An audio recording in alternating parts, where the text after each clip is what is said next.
que le prédicateur vient, tu vas prier pour ton cœur. Tu vas lui dire, aujourd'hui nous continuons ce qui a commencé le dimanche passé. Qu'il ouvre ton cœur et que cette parole ne passe pas comme si de rien n'était, mais que tu puisses vivre l'accomplissement. Père, nous te remercions pour les cœurs que tu rends fertiles. Merci pour les épines que tu arraches. Merci pour les sols rocailleux que tu travailles. Merci Seigneur pour les soucis que tu ôtes et pour la foi que tu établis dans nos cœurs. Prends le contrôle. Viens être la force dans nos faiblesses et que toute la gloire te revienne dans nos vies. Au nom de Jésus.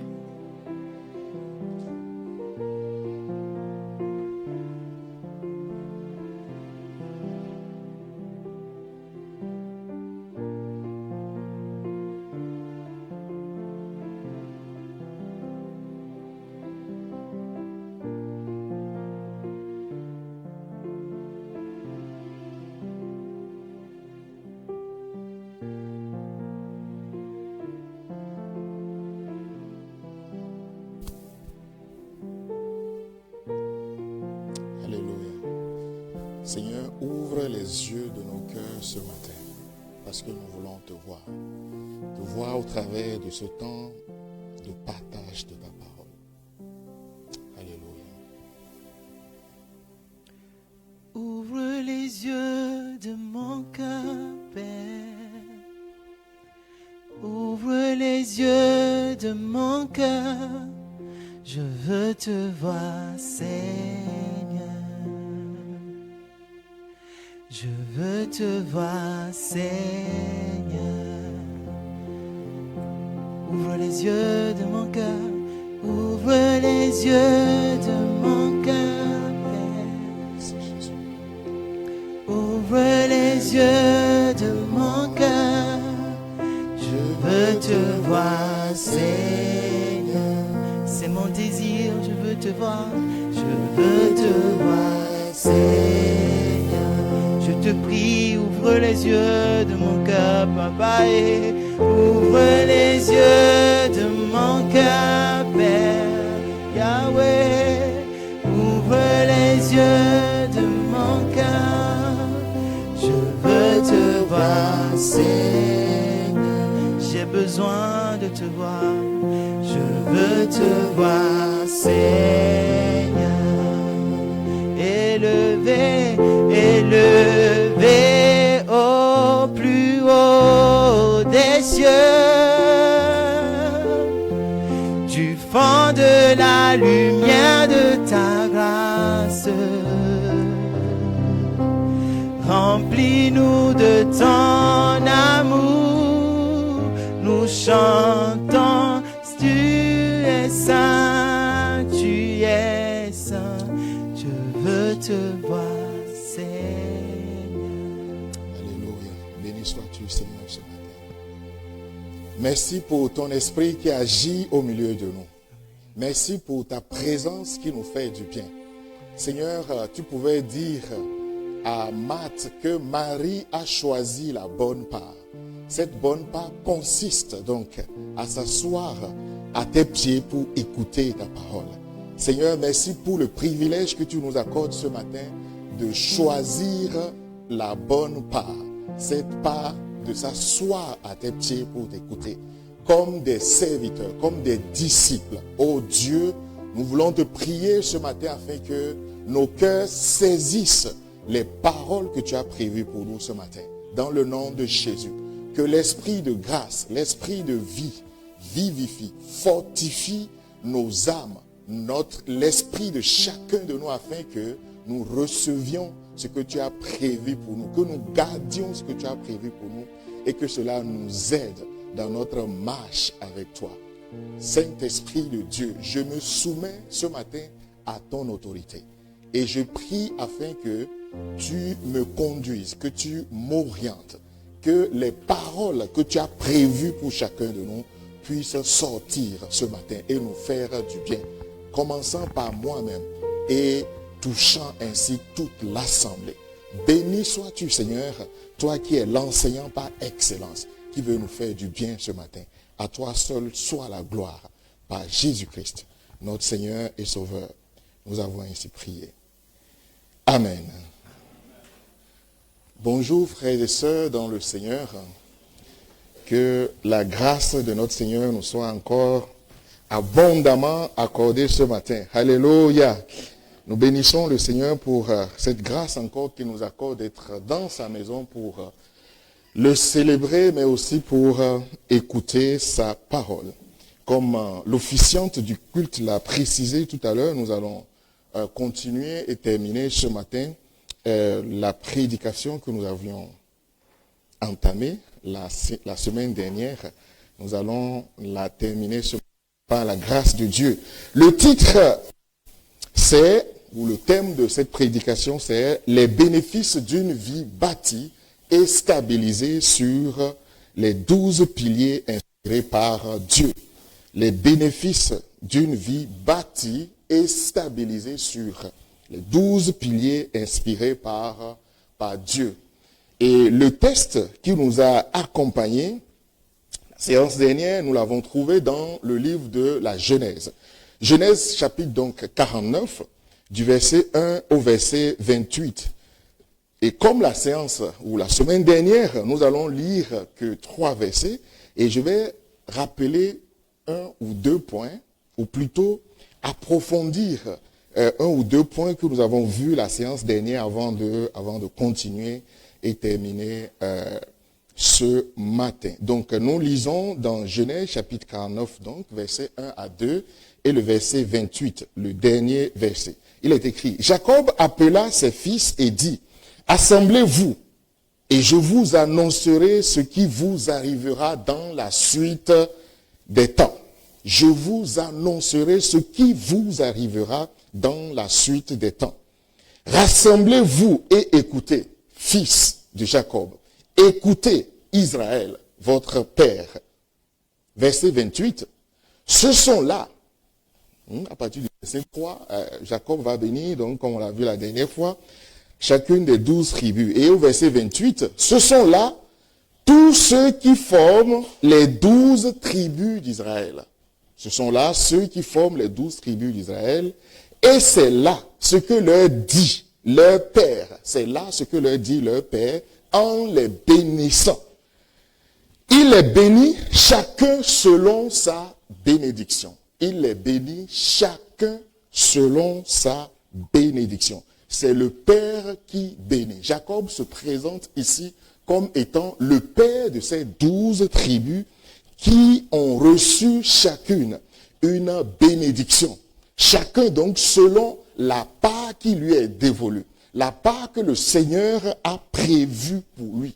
En fait, personne ne peut ravir ou voler la bénédiction que Dieu a préparée pour toi. Il y a une part que Dieu a préparée pour chacun de nous.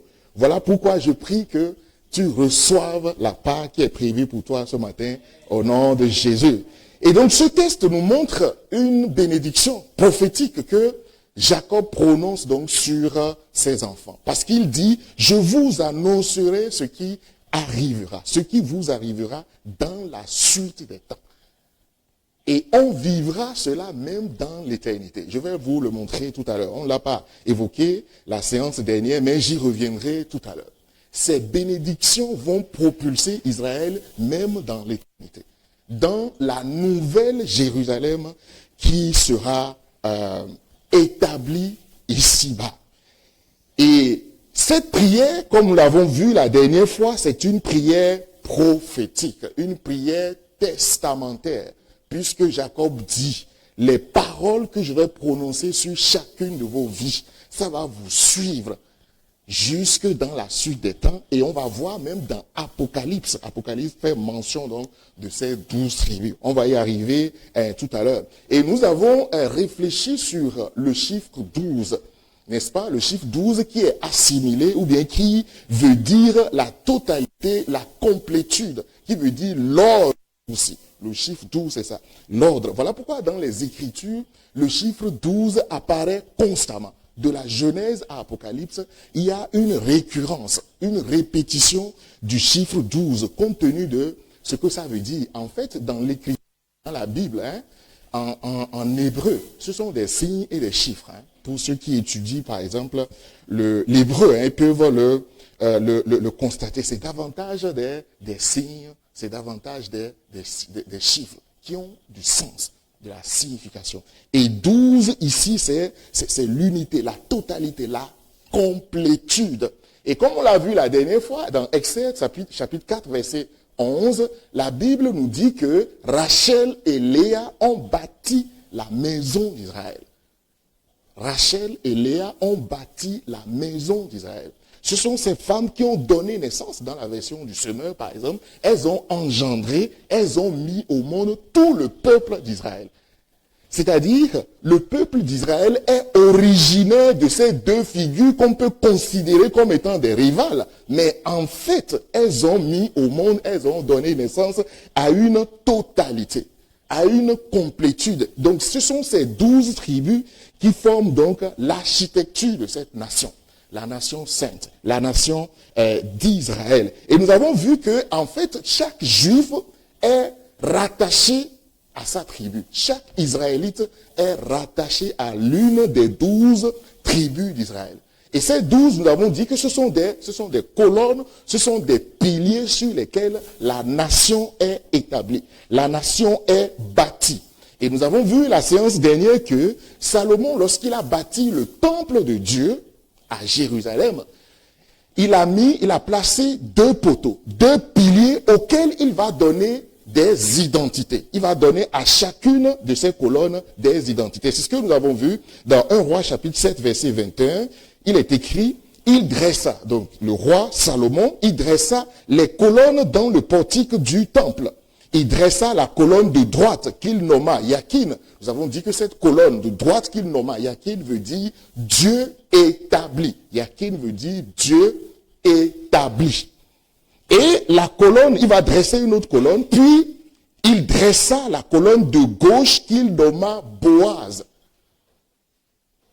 Salomon nomme donc la deuxième colonne en Boaz, qui veut dire en lui réside la force. La capacité réside dans la deuxième colonne. Et donc chaque colonne a une identité. De la même manière que ces colonnes qui supportent le temple de Jérusalem ont chacune, ces colonnes ont chacune une identité. Les 12 tribus d'Israël, qui sont les 12 colonnes, les 12 piliers de la nation d'Israël ont chacune des identités. Et ce sont ces identités que nous voulons voir par la grâce de Dieu, que nous sommes en train de voir. Et dans la nouvelle alliance, dans Galates chapitre 2, au verset 9, l'apôtre Paul nous parle de 12 autres disciples, cette fois-ci, qui sont choisis par le Seigneur, qui sont choisis par Jésus-Christ au début de son ministère, et qui va faire d'eux des piliers. On va revenir encore sur ces 12 tribus d'Israël et ces 12 disciples, ces 12 apôtres que le Seigneur a établis lui-même. Donc dans Galates chapitre 2, verset 9, il est écrit, je lis juste la portion, Jacques, Céphas, c'est-à-dire Pierre et Jean, qui sont regardés, considérés comme des colonnes dans la maison de Dieu, qui sont considérés. Vous voyez donc ici, ce sont des hommes qui sont considérés ici comme étant des colonnes, des piliers sur lesquels l'Église du Seigneur est établie. L'Église du Seigneur est établie. Et comme je l'ai dit, on va voir, avant de continuer, comment ces 12 tribus d'Israël et ces 12 disciples dans la nouvelle alliance vont se rassembler dans Apocalypse pour constituer le socle de la nouvelle Jérusalem, la cité sainte, la cité de Dieu. Lisons d'abord dans Actes chapitre 26 ce que Dieu dit, la révélation que l'apôtre Paul fait, en fait, de cette notion de colonne que nous sommes en train de voir, de ces 12 tribus d'Israël. Actes chapitre 26, donc, à partir du verset 6. Il est écrit, et maintenant, c'est Paul qui parle, hein, et maintenant, je suis mis en jugement. Il a été arrêté, hein, donc ce sont les derniers récits de la vie de Paul dans le livre des Actes. Donc je suis mis en jugement parce que j'espère, Paul dit, j'espère l'accomplissement de la promesse que Dieu a faite à nos pères. J'espère en l'accomplissement des promesses que Dieu a faites à nos pères. Quelles sont ces promesses? Verset 7 donc, à laquelle aspirent nos 12 tribus. Paul parle ici de ces 12 tribus. La promesse qui est faite à nos pères, à laquelle aspirent nos 12 tribus, qui font quoi? Leur ministère ici, c'est quoi? Qui servent Dieu continuellement. Ces 12 tribus, leur ministère, leur rôle, c'est quoi? Ou leur identité, c'est de servir continuellement le Seigneur. Nuit et jour.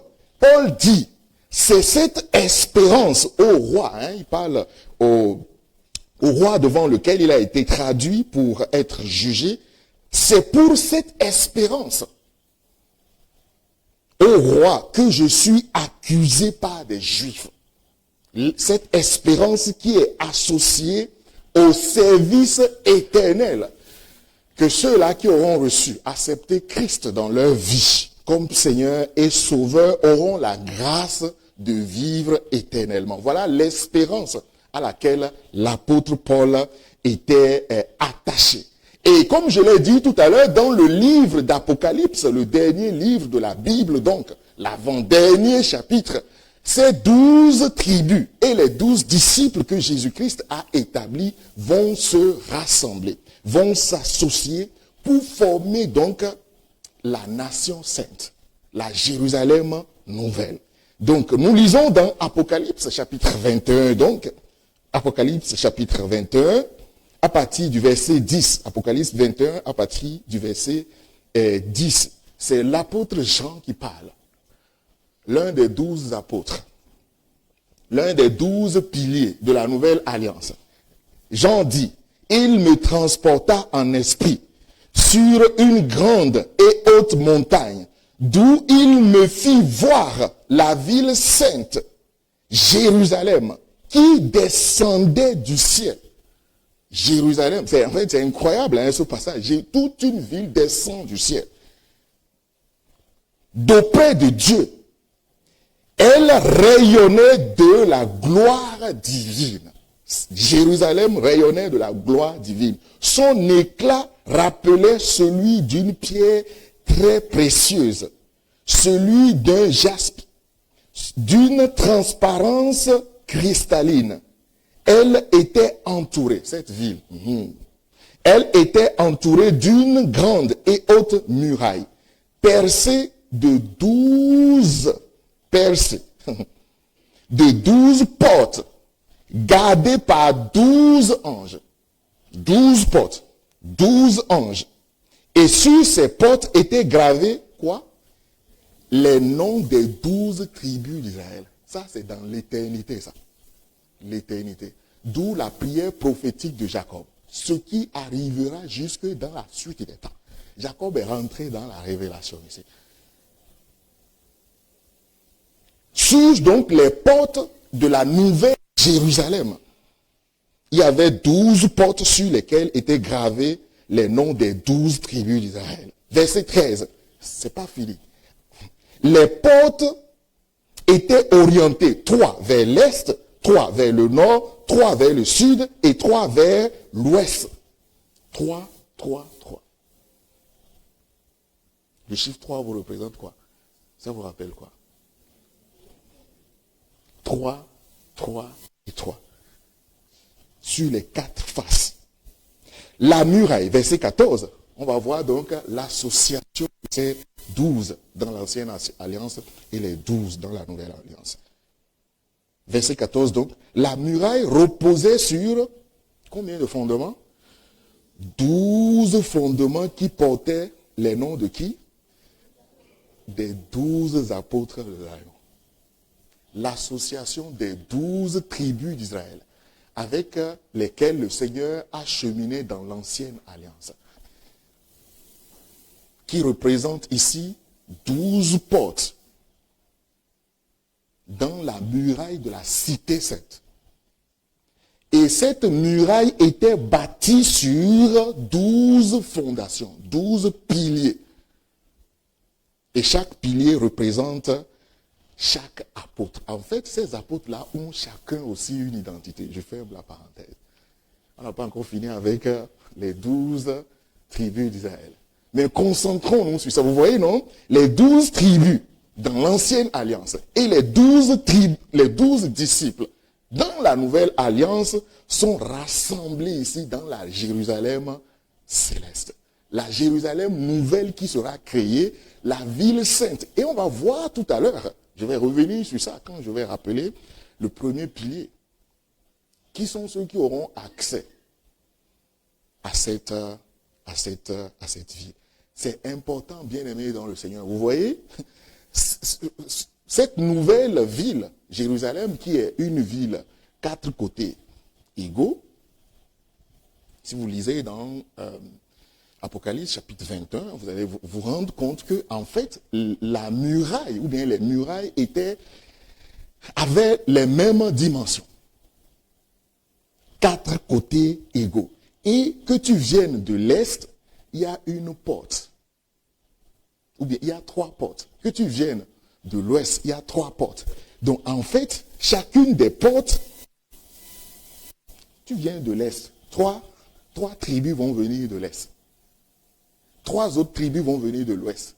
3 autres tribus vont venir du Sud. Et 3 autres tribus vont venir de... Je ne sais pas à quelle tribu tu seras rattaché au dernier jour.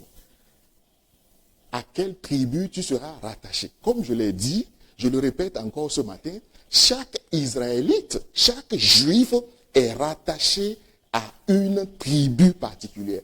À chaque occasion, chaque circonstance, les recensements ont recensé chacun selon sa tribu. Chacun selon son origine. Et c'est très important, bien aimé dans le Seigneur, que chacun donc puisse s'identifier. C'est ce que l'apôtre Paul dit. J'ai cette espérance, celle-là de croire. Il dit, cette espérance à laquelle aspirent nos 12 tribus qui servent continuellement Dieu, jour et nuit. C'est à cette espérance, ô Dieu, ô roi, que je suis accusé. Et nous avons vu la dernière fois l'identité de 6 piliers, n'est-ce pas?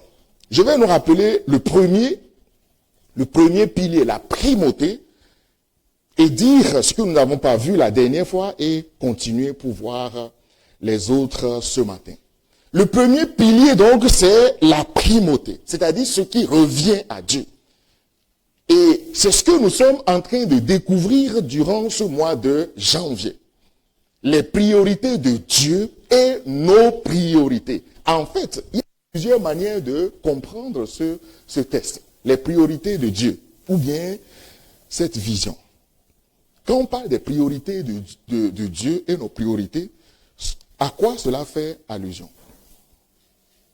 Quand on dit de mettre Dieu en priorité, ça veut dire quoi? On peut mettre beaucoup de choses dans cette phrase.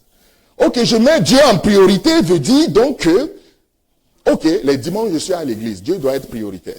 En semaine, je suis aux rencontres, etc. Dieu, n'est-ce pas? On peut considérer ça comme étant la priorité. Je mets Dieu en priorité. Même si j'ai examen, je fais en sorte que Dieu soit prioritaire dans mon calendrier, dans mon agenda. Est-ce que c'est en fait ce que ce passage veut nous dire, ou bien cette vision veut nous dire en réalité? Jésus-Christ pouvait dire lui-même lorsqu'il était ici-bas que ma nourriture c'est faire la volonté de mon Père, faire la volonté de Dieu, ma nourriture. La nourriture ici c'est quoi? C'est ce qui est indispensable à la vie d'un homme, n'est-ce pas? On se nourrit tous les jours. plusieurs fois dans la journée. Jésus dit ma nourriture, c'est-à-dire ce qui est prioritaire dans ma vie. C'est ce que Jésus vient dire là. Ma nourriture, c'est-à-dire ce qui est prioritaire dans ma vie, c'est de faire la volonté de Dieu. Et la nourriture est composée de deux choses. Le manger et le boire, n'est-ce pas? C'est ça la nourriture. Et pour Jésus, sa nourriture, c'est faire la volonté de Dieu.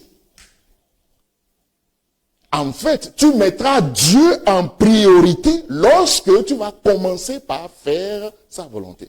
Lorsque tu vas commencer par exécuter la volonté de Dieu. En fait, ce thème de janvier est beaucoup plus profond que ce que nous pensons. Pour faire la volonté de Dieu, quelle est l'étape précédente? Avant de faire la volonté de Dieu, qu'est-ce que tu dois d'abord faire? Merci beaucoup. Tu dois d'abord connaître cette volonté. C'est beaucoup plus profond. Nos priorités, les priorités de Dieu. Tu dois d'abord chercher à connaître quelle est la volonté de Dieu dans ta vie.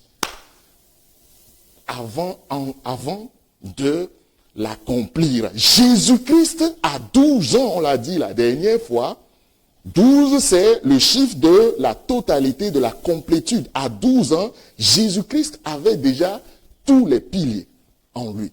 Et entre 12 et 30 ans, donc ces piliers se sont développés.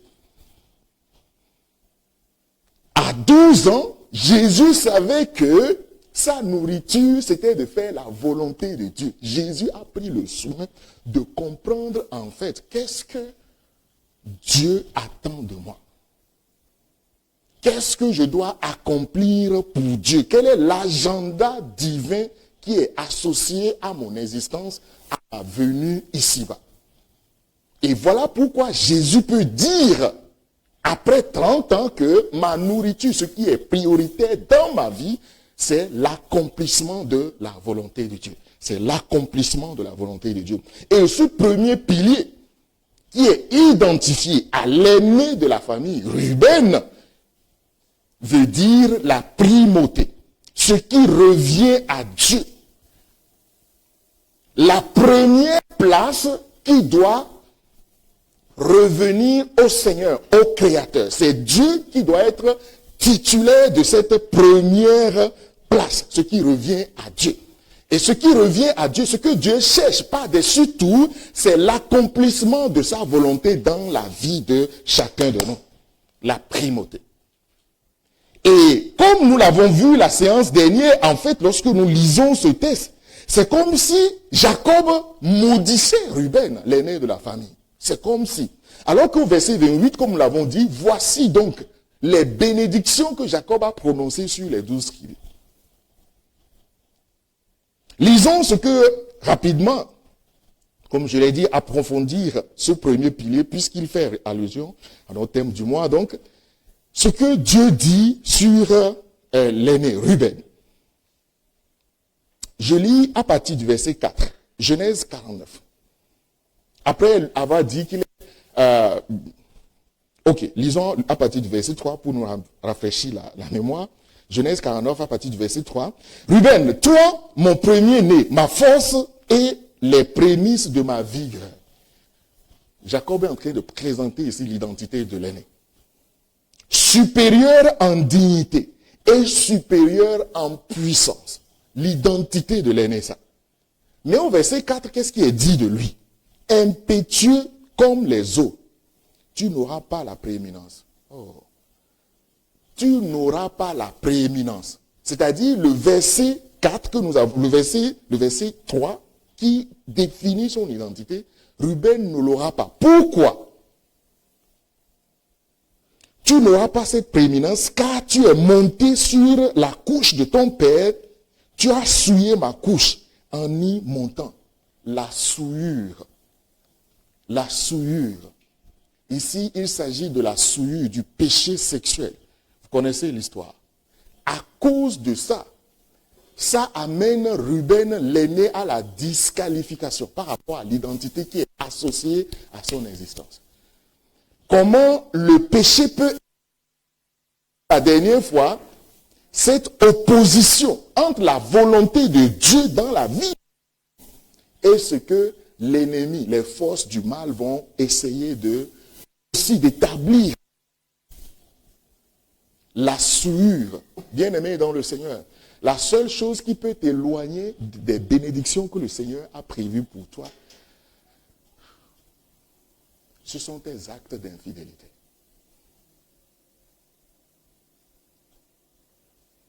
Personne autre n'a le pouvoir de te maudire si ce n'est ton Père. Et ton Père, c'est Dieu. Il a la capacité de te bénir et la capacité d'éloigner les bénédictions qu'il a prévues pour toi. Nous devions le savoir en tant que chrétiens. La bénédiction est associée à l'obéissance, bien-aimé dans le Seigneur. Il y a des bénédictions, des grâces que le Seigneur a prévues pour nous. Ruben avait sa bénédiction. La primauté. Verset 4 que nous avons lu. Verset 3. Ruben, mon premier-né, ma force, les prémices de ma vigueur, supérieur en dignité, supérieur en puissance. C'est son identité, ça. C'est ce qu'il doit vivre. C'est ce qu'il doit expérimenter chaque jour de sa vie. Mais à cause du péché, tu peux être amené à ne pas vivre les bénédictions que le Seigneur a préparées pour toi. Et qu'en est-il de toi ce matin, bien-aimé dans le Seigneur? Est-ce que tu vis une vie souillée, comme ce fut le cas de Ruben, l'aîné de la famille? La souillure, l'impudicité, l'adultère. Comment cela a déchu Ruben de son identité? On dit que ce que j'ai prévu pour toi, tu ne l'auras pas à cause du péché.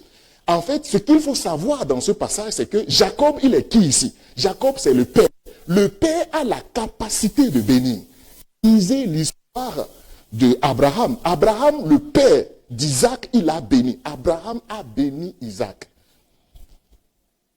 Et les bénédictions de papa Abraham se sont accomplies dans la vie d'Isaac. Isaac, le fils d'Abraham, lui aussi, il a eu des enfants. Il a eu Jacob et Ésaü. Isaac a béni Jacob. Et les bénédictions de papa Isaac se sont accomplies dans la vie du fils Jacob. Jacob, papa, lui aussi, cette fois-ci, va bénir les 12. C'est le Père qui bénit. Bien-aimé dans le Seigneur, j'ouvre une parenthèse pour nous dire. Vous savez, il y a des autorités que Dieu a établies. Dieu, il est la première autorité, la prééminence. Partout où nous allons, nous avons des autorités que Dieu a établies. D'abord dans la maison. Quelle est la relation que tu as avec ton papa, avec tes parents?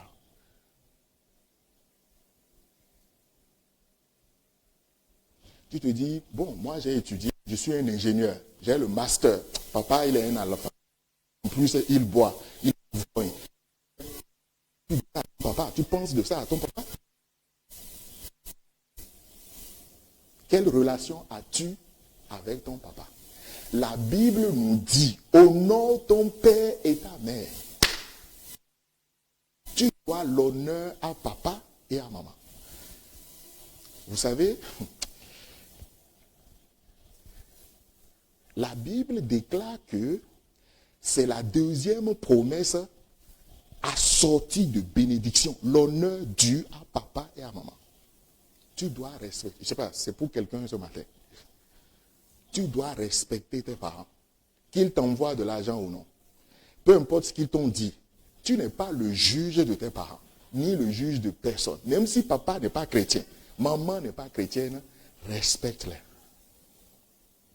Respecte tes parents. Dieu dit que l'honneur dû aux parents, il y a une bénédiction qui est associée. Dieu dit que c'est la deuxième bénédiction, la deuxième promesse assortie de bénédiction. L'honneur dû aux parents. J'ai rencontré, il y a quelques années, un frère. Ils ont parlé de lui, je pense, au pays. Chaque année, régulièrement, d'ailleurs, il y a des gens qui parlent des jeunes qui doivent venir ici au Maroc pour me dire, suis-les, voilà, partout. Et il y a quelques années, un frère est venu ici. Je ne vais pas donner de précision sur sa ville. Quand j'ai pris contact avec lui, Je me suis d'ailleurs même dirigé là-bas pour le rencontrer physiquement. Et arrivé là-bas, d'abord je me suis préparé. Je lui ai amené un canevas de méditation de la Bible, un document papier, et la Bible comme cadeau de bienvenue pour lui. Et arrivé là-bas, effectivement, je l'ai rencontré et on discutait devant sa cité universitaire. Et en fait, ce garçon, pour raccourcir un peu l'histoire, je voyais sur son visage des anomalies. C'est la première fois que je le rencontrais, mais j'ai discerné. Bon, d'aucuns diront, l'esprit m'a dit, j'ai discerné que quelque chose n'allait pas dans sa vie. Je lui ai dit, qu'est-ce que tu as? Je ne sens, il y a quelque chose qui ne va pas dans ta vie. Je lui ai dit ça comme ça. On venait de faire à peine 5-10 minutes, quoi. Il dit, quelque chose ne va pas dans ta vie. Il a dit, non, ça va. Il a dit, non, quelque chose ne va pas. Dis-moi, qu'est-ce qui ne va pas dans ta vie? Moi, je me suis déplacé pour aller jusque là-bas. Tu vas me dire, non, parle-moi. Qu'est-ce qui ne va pas dans ta vie? Et il m'a fait comprendre que, difficilement, il me fait comprendre que, en fait, son papa et sa maman ne s'entendent pas depuis longtemps. Et il a été même abandonné par son papa, il est élevé par sa maman. Le drame dans cette histoire-là, c'est que le garçon, sa maman lui a dit, en fait, d'ignorer son papa. Et ce qui est terrible, c'est, oh Seigneur, aide-nous. Il est originaire d'une grande église que nous tous nous connaissons ici, de son pays, quoi. Puisque son église est associée à un grand pasteur que nous connaissons au niveau, dans la francophonie. Et sa maman occupe une position élevée dans cette église. Mais elle dit à son fils d'ignorer son papa. Le fils est en train de traîner les malédictions dues à ce manque de respect. Ah, Seigneur, comment c'est possible, quoi?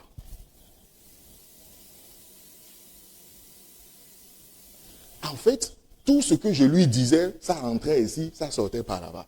Maman lui a dit d'ignorer papa. Vous voyez des choses qui se passent dans l'église. Comment Dieu peut te bénir? Non, on ne méprise pas l'autorité de papa. L'autorité de papa, peu importe qui il est, respecte-le. Ce n'est pas moi qui le dis. C'est Dieu qui le dit. Quelques années plus tard, en fait, le garçon là, il était perdu ici au Maroc. Et il m'appelle quelques années plus tard. Il me dit qu'il veut me parler. Ok, je m'arrête là pour l'histoire. Tu ne peux aller nulle part si tu veux affronter tes parents. Comme je l'ai dit, peut-être papa a maltraité maman au pays. Ils rendront compte à Dieu. Ce n'est pas à toi de juger tes parents et de te positionner par rapport à eux. Les respecter ou ne pas les respecter. Non. Si je rentre au pays, mon papa il a presque 90 ans, je prosterner devant lui.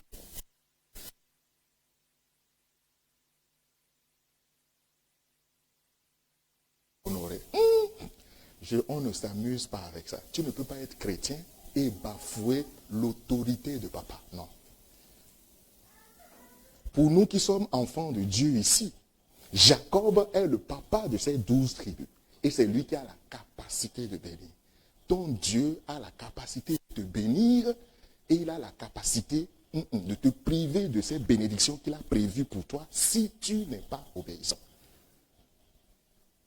L'obéissance attire les bénédictions, alors que la désobéissance attire la malédiction. Tu dois comprendre ça. Tu veux être béni. Obéis à Dieu.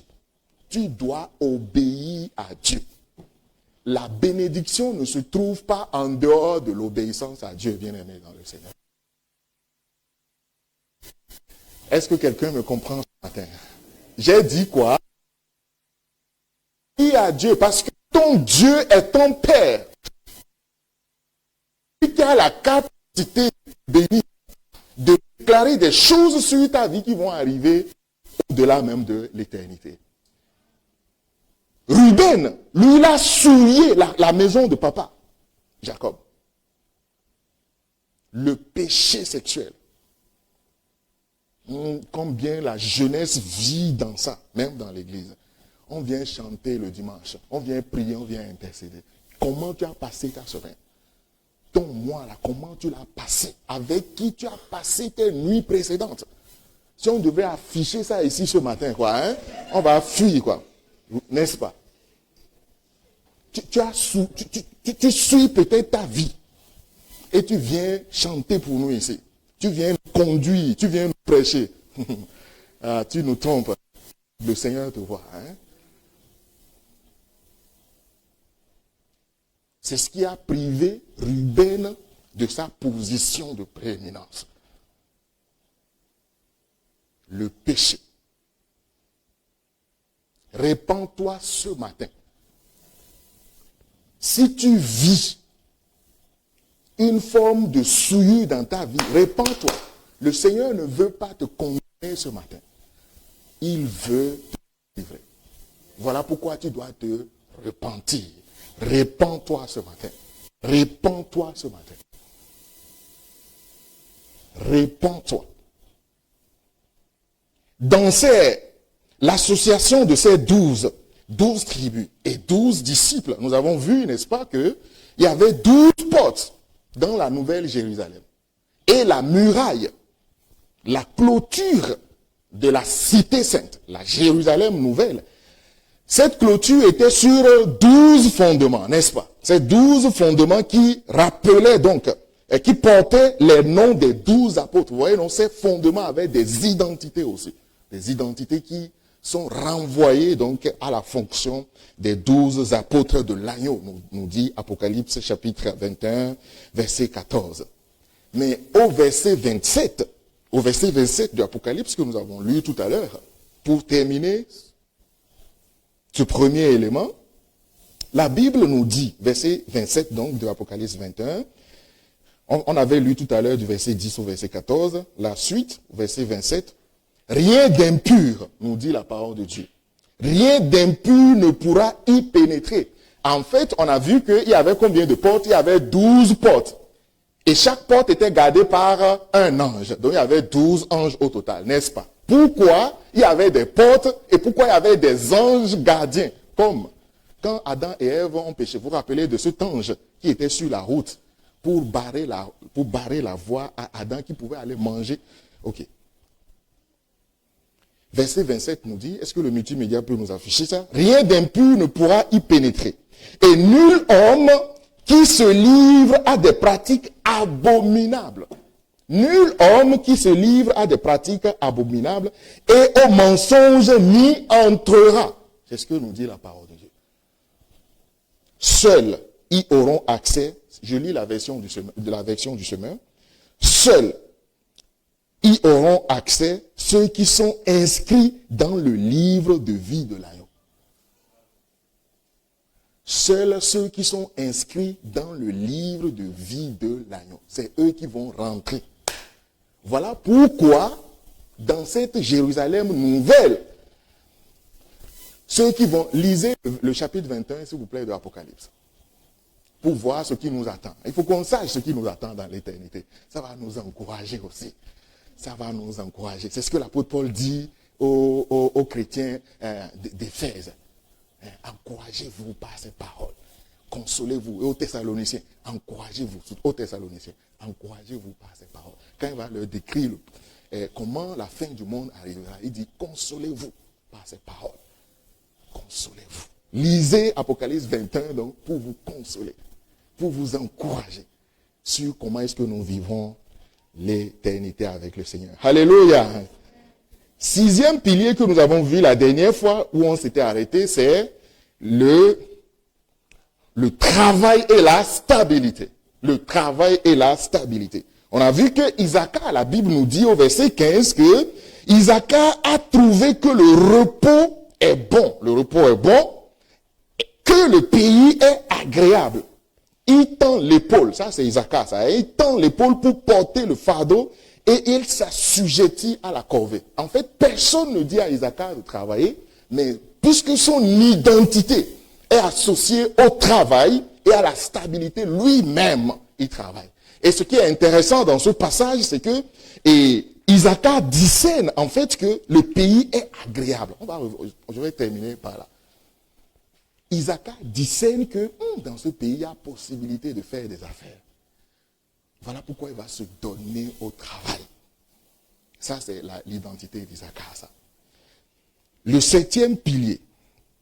Ce 7e pilier, c'est la justice de Dieu.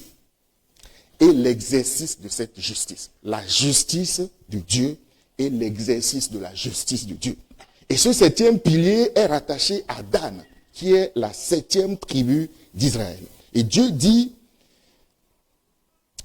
dans Michée chapitre 6, par exemple, au verset 8, Michée 6, verset 8, pratique la justice.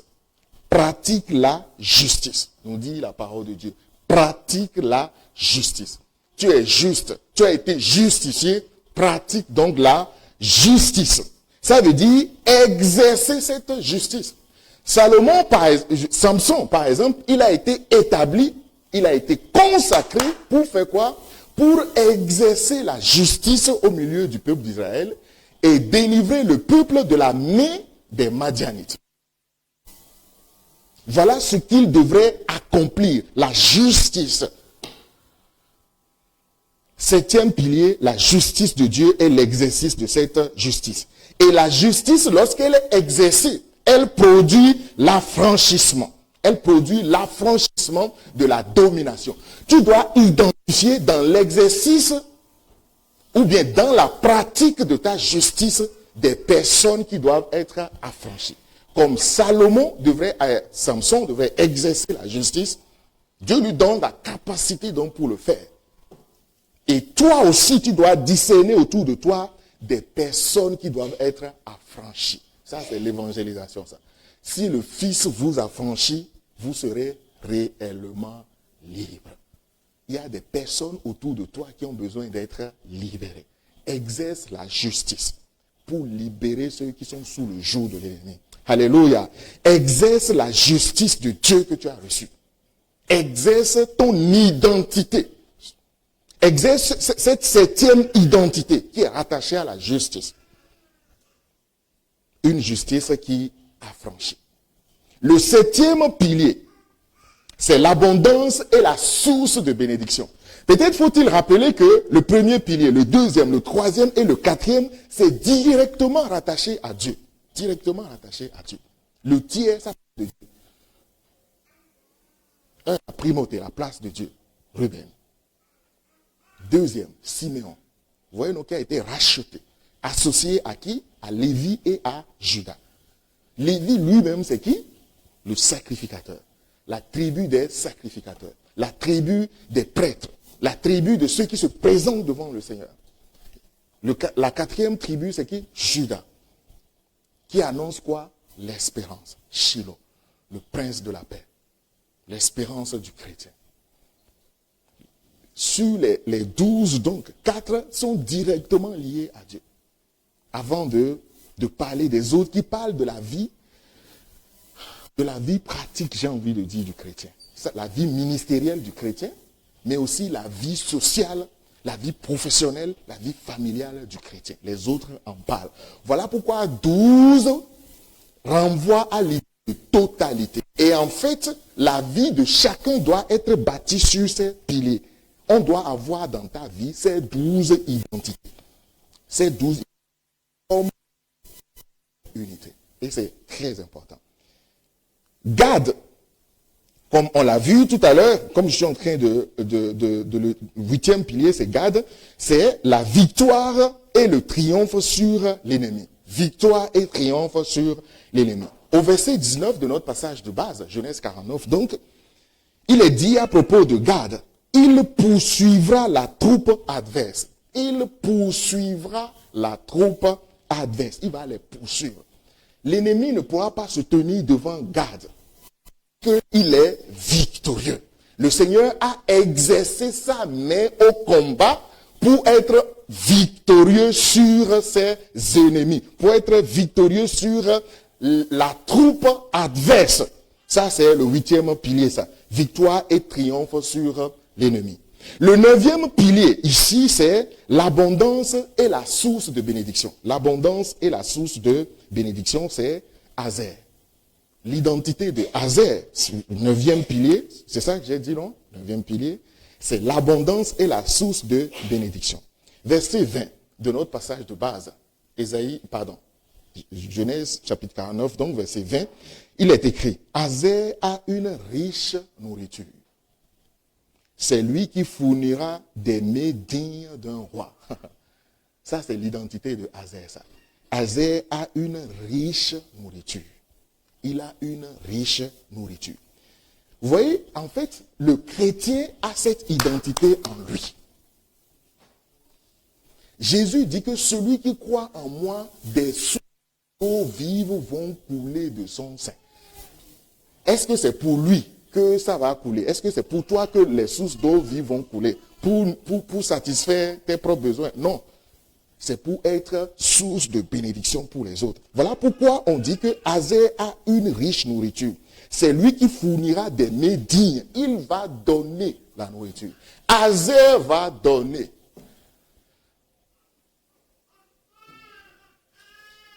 Hazer, c'est lui le grenier de la nation. Les gens vont être nourris chez lui. Voilà l'identité de ce 9e pilier. Source de bénédiction pour les autres. J'ai envie de dire, jusqu'à quel niveau, moi Pierre, je suis une source de bénédiction pour ceux qui m'entourent. Jusqu'à quel niveau, toi aussi ce matin, tu es une source de bénédiction pour ceux qui t'entourent. Est-ce que tu es une source de bénédiction? Est-ce que tu vis cette identité qui est associée à ton existence? Être une source de bénédiction. Nourrir les autres. Nourrir les autres. Prendre soin des autres. À tous égards. Voici l'identité de Hazer, le 9e pilier de la nation d'Israël. Le 10e pilier, son identité, c'est la liberté et l'inspiration. Et ce pilier est rattaché à Nephtali, le 10e pilier. Et au verset 21 de notre passage de base, il est dit de Nephtali que Nephtali est une biche en liberté. Nephtali est une biche en liberté. Il profère de belles paroles. Il profère de belles paroles. Nephtali est sous l'inspiration de belles paroles. Voilà pourquoi il va proférer de belles paroles. Il est inspiré. Voilà pourquoi il profère de belles paroles. Et l'inspiration ici est multidimensionnelle. Il ne s'agit pas uniquement d'une inspiration pour chanter, pour prêcher, pour prier, que sais-je encore dans la maison de Dieu, mais l'inspiration dans la vie quotidienne. Je suis inspiré. Vous savez, Seigneur, aide-nous. On a besoin des chrétiens inspirés, pas pour chanter ou prêcher seulement. On a besoin des comptables inspirés. On a besoin des ingénieurs inspirés.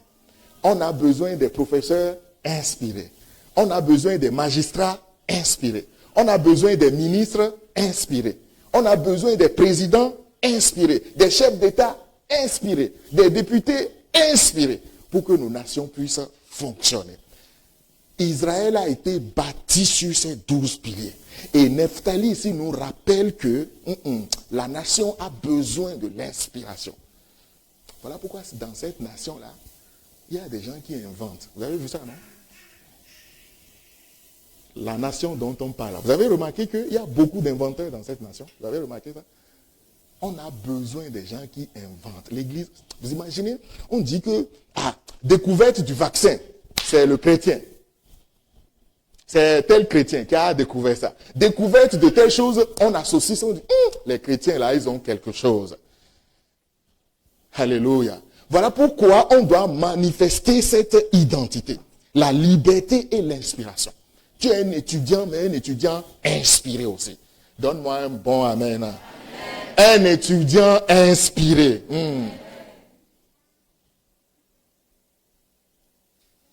Sébastien, lève-toi. Regarde l'église.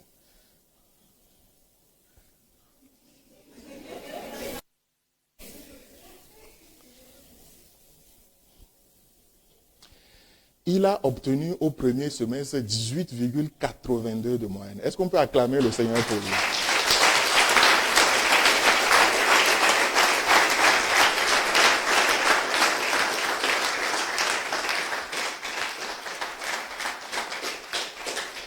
Un étudiant inspiré. Assois-toi. Il a frôlé la perfection. Je prie qu'il en soit de même pour toi qui étudies aussi. On va parler de toi. 18,82 de moyenne. C'est qui ça? Vous voyez, quand le professeur entre en classe, là, il demande, qui s'appelle Sébastien, quoi, là même, et tu te lèves. Ah oui. Les gens vont, on en a besoin. Vous imaginez si vous tous qui êtes là, étudiants, si c'est même 15 que tu as obtenu, ok, c'est déjà pas mal. Vous imaginez si tous les chrétiens sont inspirés à l'école. On va parler de nous. On va parler de nous. Vous voyez comment on ne vit pas notre identité? Nous ne vivons pas notre identité. Tu as lu tout à l'heure Psaume chapitre 8. Ça m'a bouleversé. On n'a pas lu la suite. Il y a un verset là. On a lu jusqu'au verset 5. La suite du verset. Dieu dit que dans Psaume, qui suis-je pour que toi tu penses à moi? Que tu prennes garde à moi. Est-ce que vous pouvez nous afficher la suite s'il vous plaît? Psaume chapitre 8. Pourquoi nous aussi on doit vivre notre identité? On a lu, je pense, le verset 5. Psaume 8, verset 5. Très bien. Qu'est-ce que l'homme pour que tu te souviennes de lui? Et le fils de l'homme pour que tu prennes garde à lui? Verset suivant. Ça m'a troublé ce verset-là. Tu l'as fait de peu inférieur à Dieu. C'est Dieu qui parle. Tu l'as fait de peu inférieur à Dieu. Et tu l'as couronné de gloire et de magnificence. Quand j'ai lu ce verset-là, j'ai dit, je dois m'arrêter d'abord pour voir. Donc ça veut dire que Dieu m'a créé de peu inférieur à lui. C'est ça, non? Et m'a couronné de gloire et de magnificence. Mais où sont ces personnes-là que Dieu a créées de peu inférieures à lui?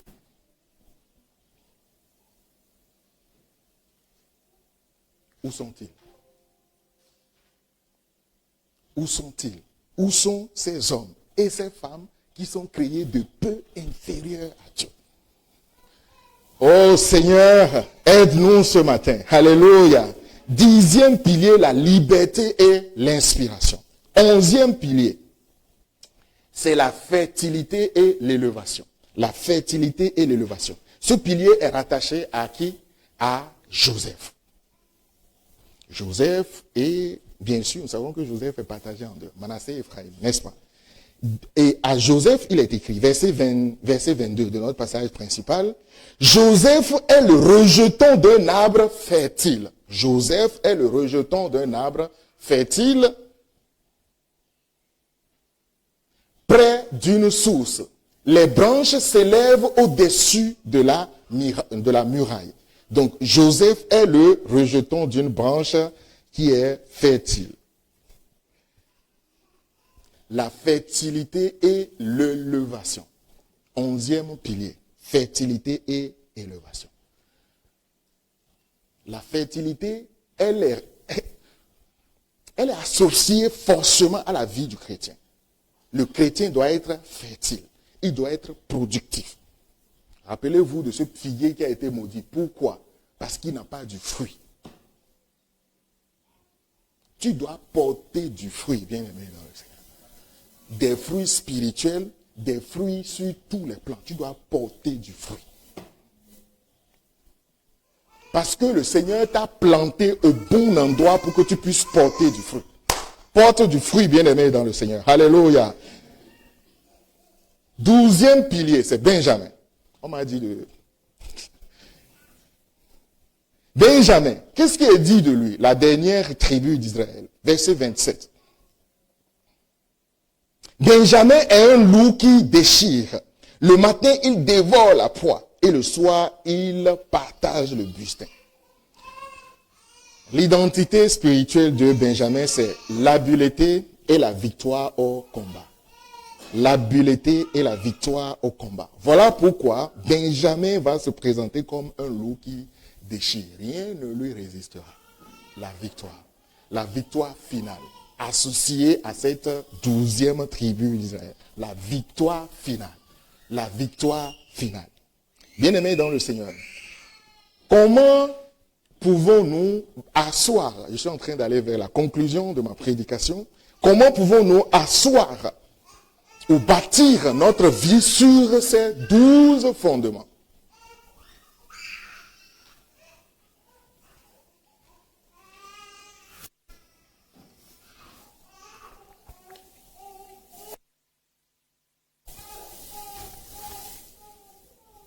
Dans Proverbes chapitre 3, à partir du verset 19,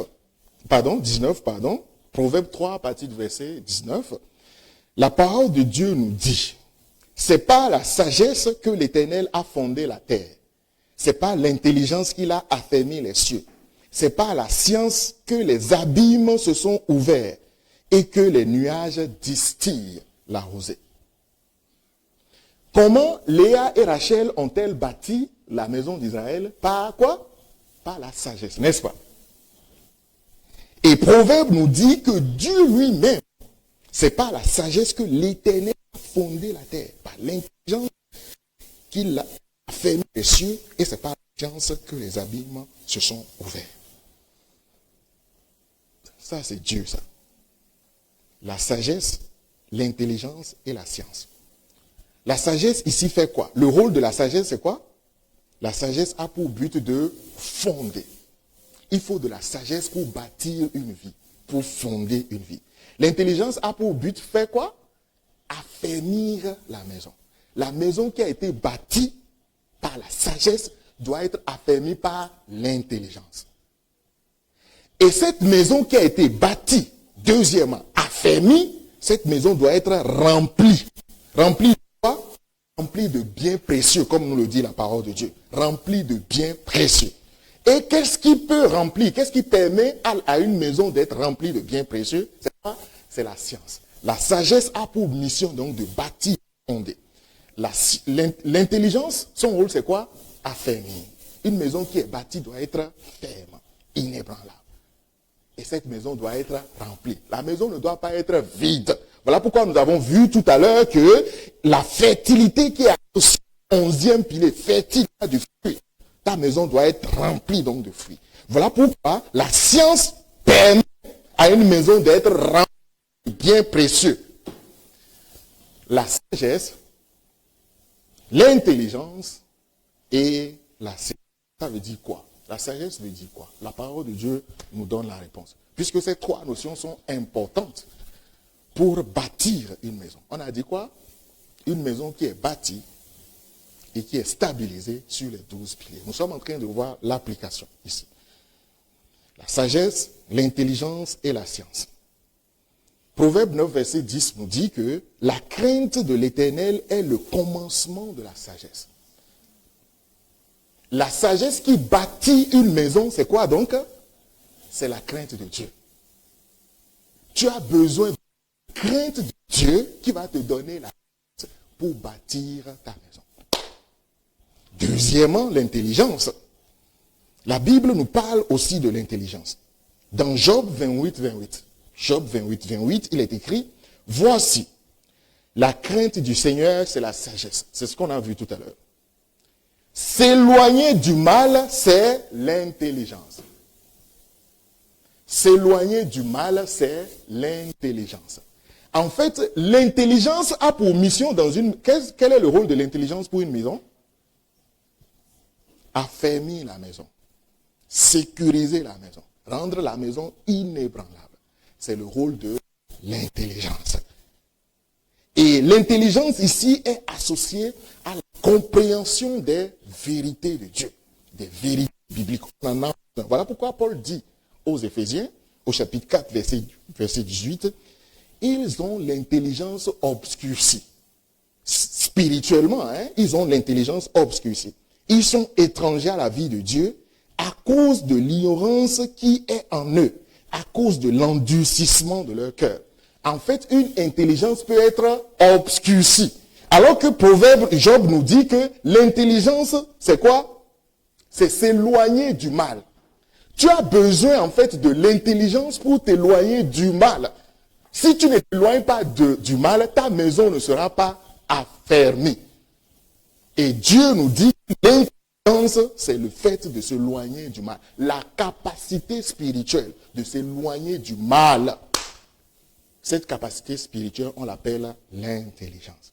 Et enfin, la science. La science, son rôle, c'est quoi? Remplir la maison de biens précieux. C'est ce que la Bible nous dit. La science nous permet de remplir la maison.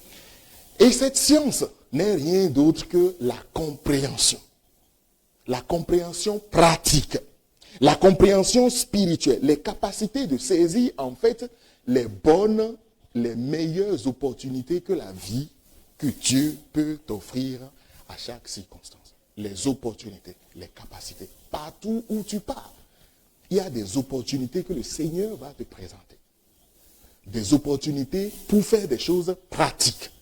Parce que tu as de l'habileté, tu as des capacités. On a vu dans les 12. Et ces capacités, ces habiletés que Dieu va te donner, te permettront de remplir ta maison. Dieu va te permettre d'avoir des opportunités. C'est ça la science. Te donner des opportunités pratiques, de comprendre les temps et les circonstances. S'il faut investir, tu vas investir. Il y a des moments où investir. Si tu as 1 million de dirhams, si on vous dit, par exemple, on vous donne 1 million de dirhams ici et maintenant, vous allez faire quoi? Je vais acheter peut-être une maison. Je vais investir. Peut-être c'est une bonne chose. Investir, a priori, c'est une bonne chose.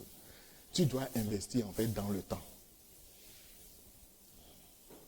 Le chrétien doit investir dans le temps.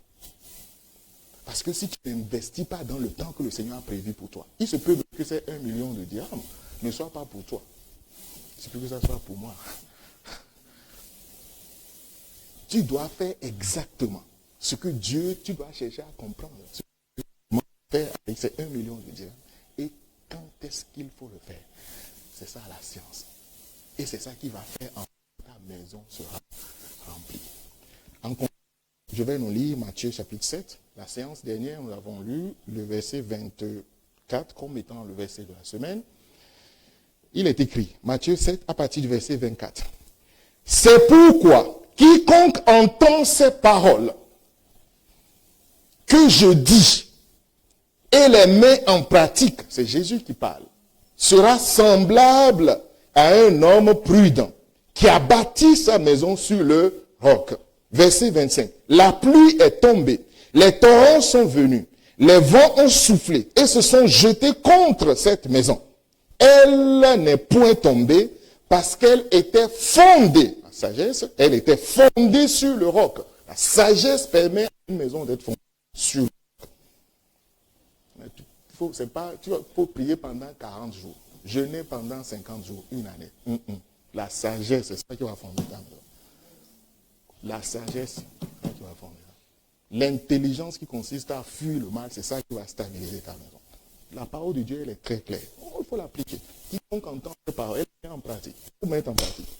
Verset 26, je reprends. Quiconque entend ces paroles, verset 26, quiconque entend ces paroles que je dis et ne les met pas en pratique sera semblable à un homme insensé qui a bâti sa maison sur le sable. Un homme insensé. Ça veut dire qu'il y a des gens insensés qui bâtissent leur maison sur le sable. Et quel est le sort de cette maison? Verset 27, la pluie est tombée. Les torrents sont venus. Les vents ont soufflé, exactement comme dans le premier cas.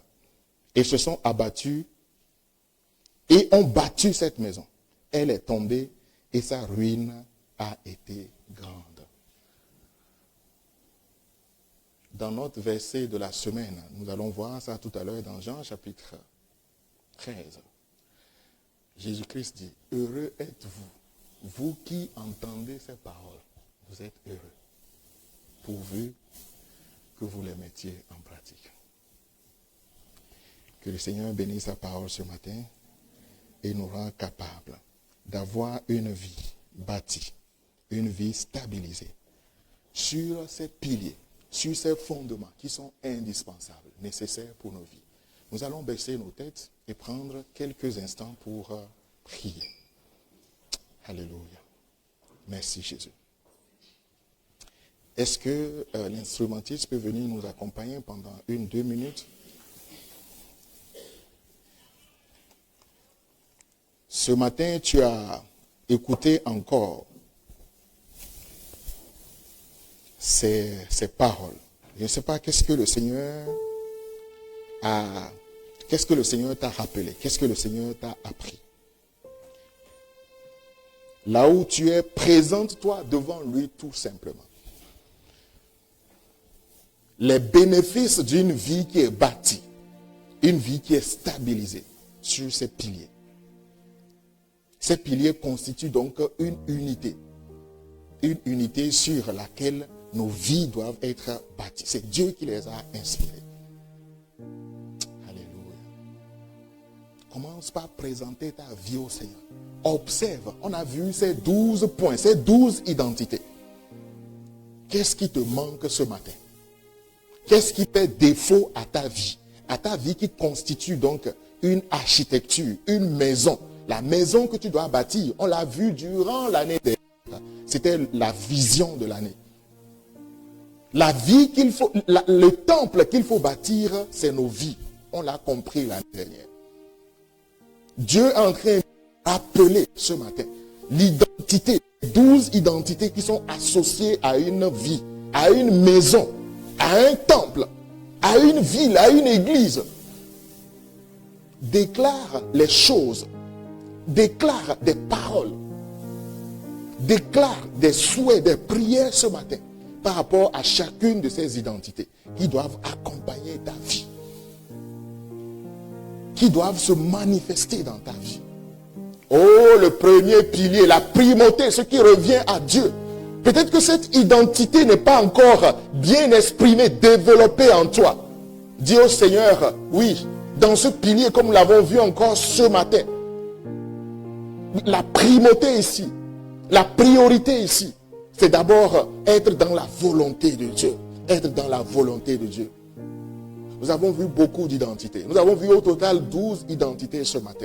Ces 12 identités forment une totalité, forment une unité qui doivent être pratiquées, développées, expérimentées, vécues dans la vie de chaque chrétien. Oh Seigneur, aide-nous ce matin. Aide-nous ce matin. Aide-nous ce matin. Nous avons vu pour le deuxième pilier, Siméon. Seigneur, il a été racheté, restauré et attaché. Attaché au service de Lévi. Attaché à la royauté, à l'espérance de Juda. Seigneur, nous avons vu, tu nous as parlé du travail, tu nous as parlé de la fertilité, tu nous as parlé de l'abondance, tu nous as parlé de la victoire. Oh Seigneur, chacune de ces identités, nous te prions ce matin, donne-nous de les vivre, donne-nous de les manifester dans notre vie au quotidien, dans le nom de Jésus. Alléluia. Seigneur, ces identités, je prie ce matin, là où elles ne sont pas développées, dans nos vies, dans l'église, dans nos nations. Oh Seigneur, nous prions ce matin que ces identités se manifestent, se développent au nom de Jésus.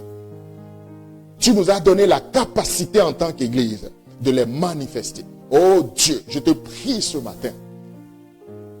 Là où nous devrions apporter l'abondance, la nourriture, la justice. Oh Dieu, donne-nous cette capacité ce matin. Dans le nom de Jésus. Alléluia. Merci Jésus. Le roi des rois, c'est Jésus. Le roi des rois. Le Tout-Puissant, c'est Jésus. Le Tout-Puissant. Le Prince de vie, c'est Jésus.